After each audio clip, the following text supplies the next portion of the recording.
We got the last 3 episodes of Arcane getting up the season finale. Let's talk about it right now.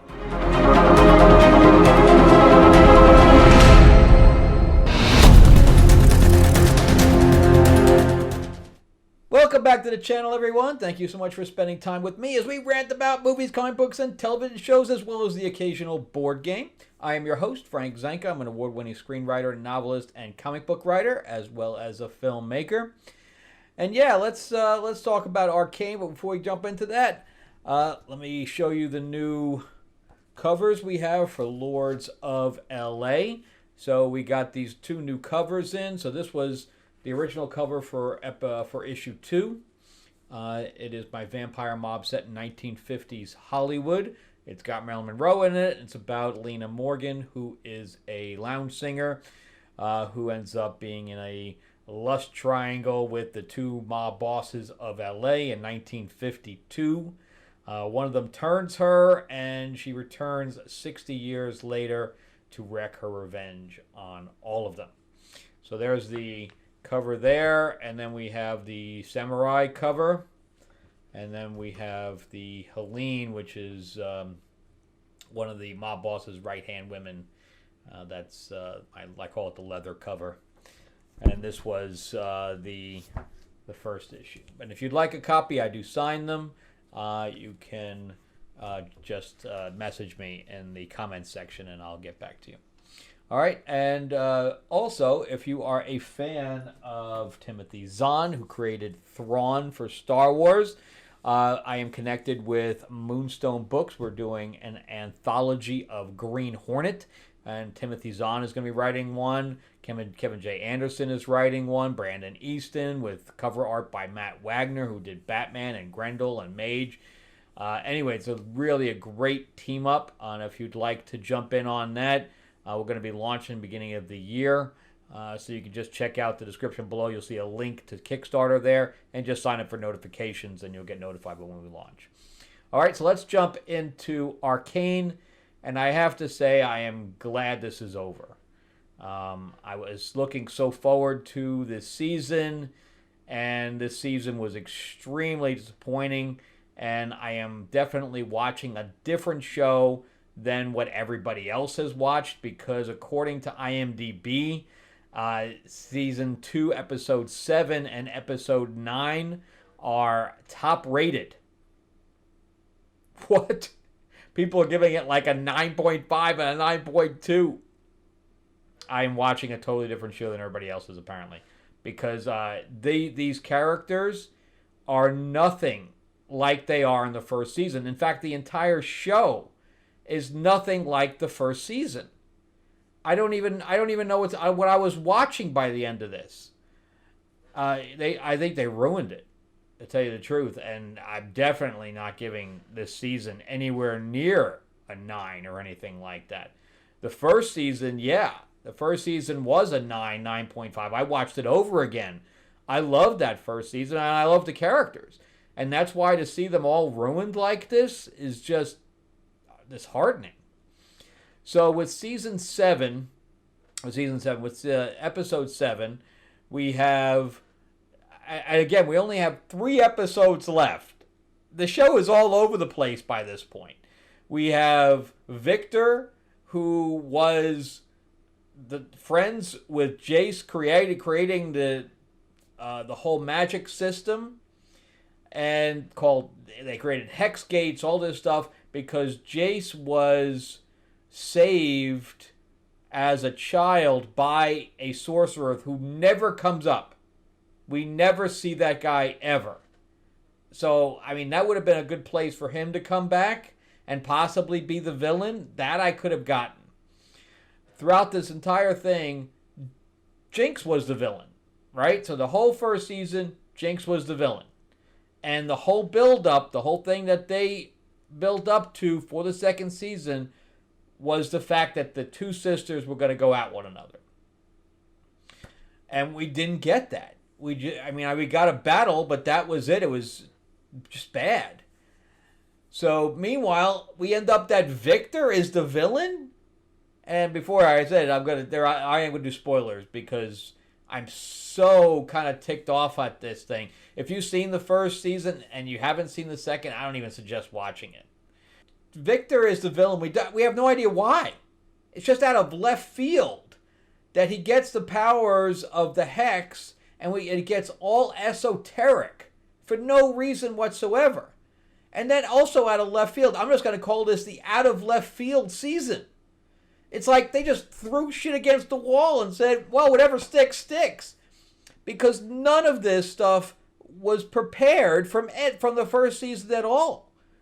They just threw it in there. It's like, well, what else can we throw in here? And that's how this writing feels, and that's why to give this thing a 9, I don't get it. So Victor is suddenly the villain and has this, godlike, thing where he's communicating with someone out in wherever, and he brings Jace into that. I just don't understand anything about what I was watching. Then Mel suddenly is a magic user. Where did that come from? Another thing from left field. We never got any inkling from any of the other season, any of the other episodes leading up from the first season all the way to now, that she had any proclivity to magic. None. Even when the magic was around her, they never gave any inkling that she could control anything. And by the end there, she's a complete sorcerer. I don't even know what she's, bouncing bullets back at people. I don't even know what's going on. It was like, what can we do with Mel? Oh, we'll make her a sorceress. What the hell? So while this is going completely off the rails, right? Because now Jinx is no longer the villain by the last block of episodes. I'm like, who's the villain anymore? And suddenly it's Mel's mother. And she's hooked up with Victor. Lord knows why. I have no idea what they even have in common. Why does Victor want to take over the world? I don't know.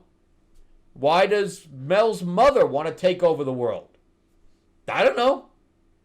It doesn't make any sense. There was no lead up to this.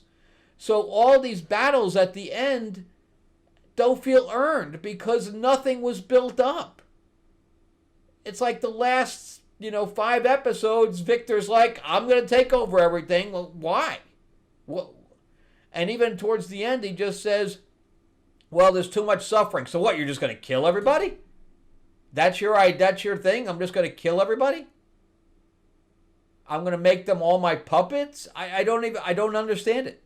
The motivation behind these characters is so flimsy. It's just like, yeah, that's what they said. Yeah, but we never saw that. So bad. It was so bad. There's some stuff I do like. Some of the imagery I liked. Like, she had all of her hair out of her braids and they had some, almost looked like tentacles around her. I thought that was really good imagery. And some of the stuff in the fight scenes were very good. Then they brought Vander back for no reason whatsoever. None. There was no reason for him to come back. We get introduced to the kid, Alicia or whatever her name was, just so that she could commit suicide by trying to save them from Vander. And Vander was alive, even though she blasted him with everything in existence, and she died. What is going on? Then they only have 3 episodes left, and they do a filler episode of Echo going into another dimension where Vi died during that whole fight, the whole heist in the beginning. I guess in the building. And that made Jinx, of course, not turn evil because she died and nobody else. And Vander died. I guess, because we didn't see him. No, Vander was still there. So it was just her that died. Just so he could bring back a device that allows him to go back in time like Tracer for a few seconds from Overwatch. That's what we got. And you know what he does with that? Absolutely nothing. Nothing. It has no bearing on anything. He uses it during the fight, but we could have removed it completely and nothing would have changed. Because the only thing that stops everything is Jace talking to Victor. So the whole battle and everything else had nothing to do. The characters themselves have nothing to do with the saving of the day. Nothing. So we have this big filler episode for no reason that accomplished absolutely nothing. If this was a multiple season thing and they want to do a filler episode, that's fine. But this was the end. There is no more. So this is the end of it. And they put a filler episode in for why? I don't get it. Then the second one, so that was called Pretend Like This Is the First Time. Because we have, it's almost like they said, well, we don't have enough for Echo, so we got to throw something in there. We'll give him something that goes to another dimension where he has a relationship with Powder. That's it. That's the only reason for the whole, and of course the professor had nothing to do. Then they do Killing is a Cycle, where Jinx was in prison and Vi goes to get her out, and instead they swap places and she goes to commit suicide, but Echo comes in and tries to stop her. This shows me that she has not changed. She ignites the grenade with him 2 feet away. So she had no problem taking him with her. That is not changing her personality. And she does it multiple times because he keeps going back in time to try to talk her out of it. And finally he talks her out of it. But if he didn't have the thing, he would have died with her. She's still a villain. I had no problem keeping her as a villain. And then you have Vi saying, no, she's not a villain. She's changed. She's changed. And on top of that, we need to give her a second chance. She murdered a ton of people. A ton of people. And we're just going to go, don't worry about it. Don't worry about it. Just let her go on her way. She's changed. That's not how life works, man. Even Vi was in the very beginning was in prison for several years for doing nothing. But no, Jinx kills, a dozen people or half dozen people. No problem. No problem. She's a complete murderer, but she's changed. Don't send her to jail. Just let her walk around. Come on, man. Come on. It doesn't make any sense. So then at the end, in the last one called The Dirt Under Your Nails, oh, that's right. And then you have Kate and Vi have sex in the jail cell. In the jail cell. I could tell there was a man that wrote this because I don't know how many relationships this guy's had, but there's no woman in existence that's going to have sex naked on a dirty floor. You can't even get him to have sex in a hotel room if the hotel room's not 5-star. You got to rethink that. So then at the end, we're just thrown into a battle. The last episode, The Dirt Under Your Nails, is just a battle for a battle's sake.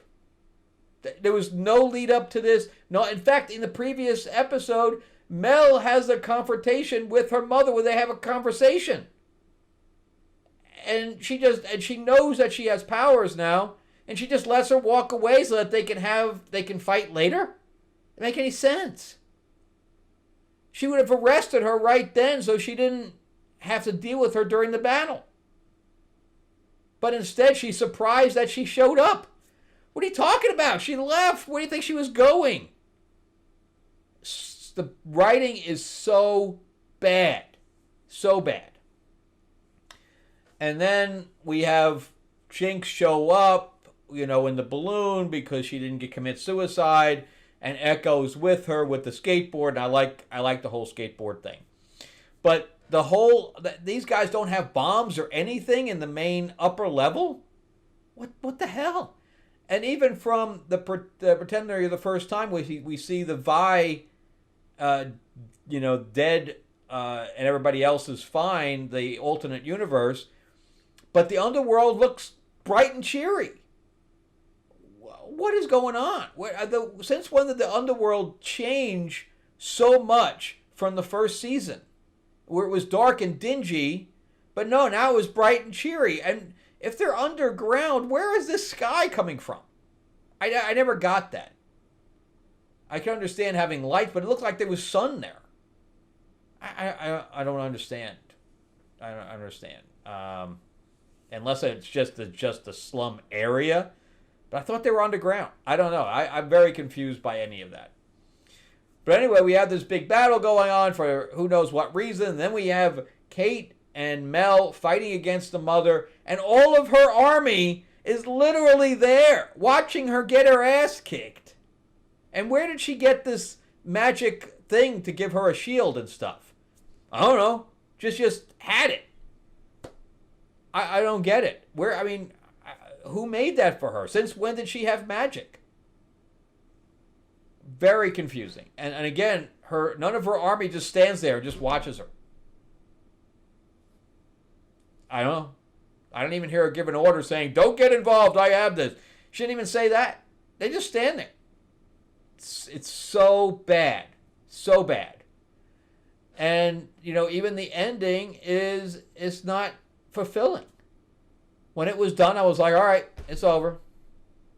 There's no happy ending or anything to it.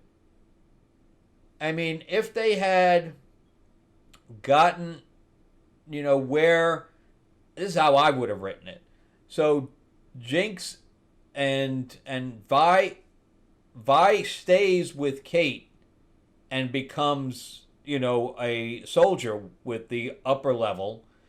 And Jinx ends up becoming, which they allude to, but they never continue with. The armless girl is the one that ends up being the leader. But Jinx should have been the leader. She was like the messiah of the underground. And that's the way they were kind of building it, but then they forget about it. Where she was the leader down there. And then we have the mother, forget the whole Victor thing, the esoteric thing. All of that could have just gone away. But maybe the mother teams up with the sorcerer from Jace's past, where he's like, you have an army, you have a grudge against them. We got to give them some kind of an idea about why the mother has a grudge. It's got to be a reason for the invasion. And he says they're not allowed to have magic, and I need to take it away from them. That makes sense.